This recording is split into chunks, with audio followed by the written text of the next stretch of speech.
Today on Ostentatious, we're going to have to Craigslist rebuild everything because if we do it the right way, we're going to lose the shop because we don't have the money. Wait, I don't have a shop.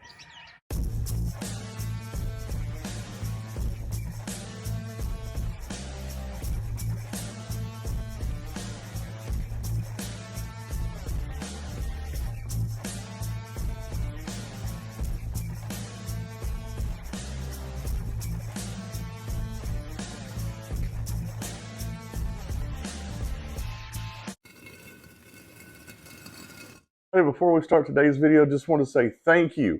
We have actually surpassed 50 subscribers. Now, I know that, yeah, it's not monetized and all that, but to me, that's a big deal because I had no idea that people would actually watch my content. So I appreciate each and every one of you. Please keep liking, commenting, watch the videos, and please continue to share this with people. Word of mouth will get it out there, and we'll continue to grow. And the more we grow, the closer we get to where I start bringing some money in so I can put that money into projects and to the videos and equipment for the videos and make the videos better for you all. Thank you very much. Everybody, welcome back to the channel. My name is Jack, and this is my 1987 Chevy S10 Blazer that we're trying to get ready for Hot Rod Power Tour 2023. Now, I know I talked to y'all a few weeks back about going with the Freiburger method of don't get it right, get it on the road, but I've kind of reconsidered that, and y'all probably seen a little bit of the work that I've done that contradicts that. So here's what I've been thinking lately. I'm sorry about the sun glare. What I've been thinking is there's a lot of this stuff that if I don't do it right now, I'm going to have to tear it back out and do it again later. And I've had a lot of delays on this, and the biggest thing is this thing was used apparently to go back and forth to the coal mines, and I don't understand that because the toaster was used for the same exact thing. And yeah, it's rusty underneath and crusty, but it doesn't have coal dust all through it and just caked on everything, and it's driving me absolutely insane. And finally I've got most of that out from under the Blazer. All right, so y'all probably see me change shirts a few times in this video. It's just because it's different days, different progress, etc. So let's go ahead and start with the rear end here, how far I've gotten on it. So what I've done so far is I've sprayed some gunk degreaser on it, scrubbed it down with a wire brush, cleaned it off, and at this point I'd put Rust-Oleum rust reformer on this. So everything's just nice and kind of flattish, semi-glossish. I don't know, it's several different sheens on this really, but basically this is just the beginning of getting the outside cleaned up. So my thought is, hey, it's cleaned up on the outside, it's gonna be a lot easier to work on when I get in to do the brakes and the rear seal on it. Also, I'm going to do the seals on the ends of the axles. So that's going to be in an upcoming video, and we're going to cover that. Next step I'm going to do is I'm going to do oil-based paint on this, and I'm getting ready to show you guys just exactly what a product is going to look like with that paint. And I'm going to show you something I'm using as an alternative to POR15, because we all know POR15, they're very proud of their product. Before we go and look at the drive shaft, here's that rust reformer I used. Notice I'm using all Rust-Oleum products, not sponsored in any way, but if you guys would like to send some product my way, I'd gladly use it. So here's the current state of my drive shaft. Now, don't worry, this is all new. In order to get it to this point, here are the steps that I took. First of all, I took a wire wheel, got all the loose, scaly stuff that I possibly could off of it. And then from there, I used the same rust reformer. And then I added this Rust-Oleum protective enamel. Y'all listen, this stuff right here. If y'all are familiar with the can that POR15 comes in, full things on the top, it looks like the same can. It smells like the same product. It applies like the same product. I wouldn't be surprised if POR15 wasn't getting the product from the same place that Rust-Oleum's getting it and just upcharging it way too high to customers, because everybody knows since YouTubers started using POR15, the price has gone through the roof. Well, POR15, why do you guys charge so much when Rust-Oleum can still afford to charge us this price? Okay, and I'm not going to price this to y'all, because as soon as I start throwing numbers out there, you know how it is. Retailers will start raising the price. So I'm not throwing any numbers out there. Y'all are just going to go ahead and find out by yourself. So here's the way a GM drive shaft works, and you're going to find similarities on both ends. On the back end down there, you're only going to have 2 little knuckles.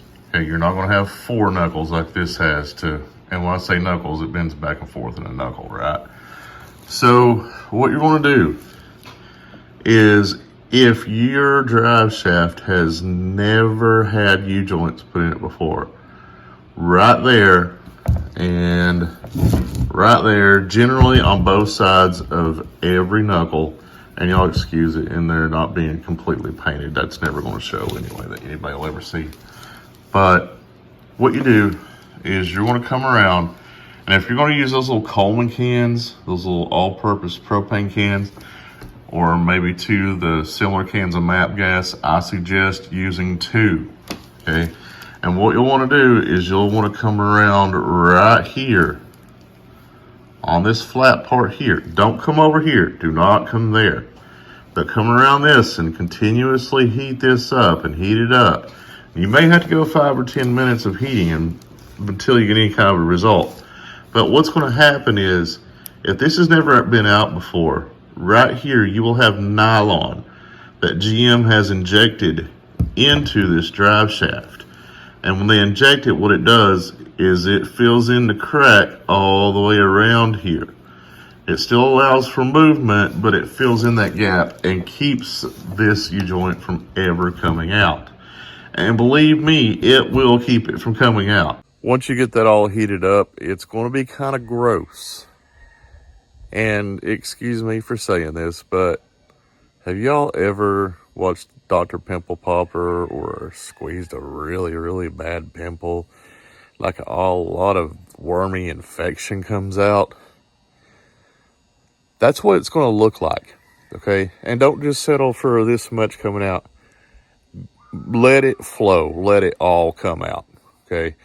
Once it's all out, you're going to be able to release the U-joint from the drive shaft, unless something tragically goes wrong.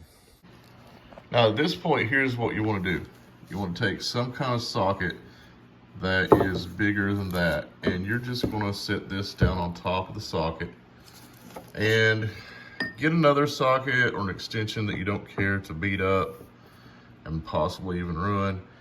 Make sure that it fits down inside this ring here. It doesn't have to fit inside that one necessarily.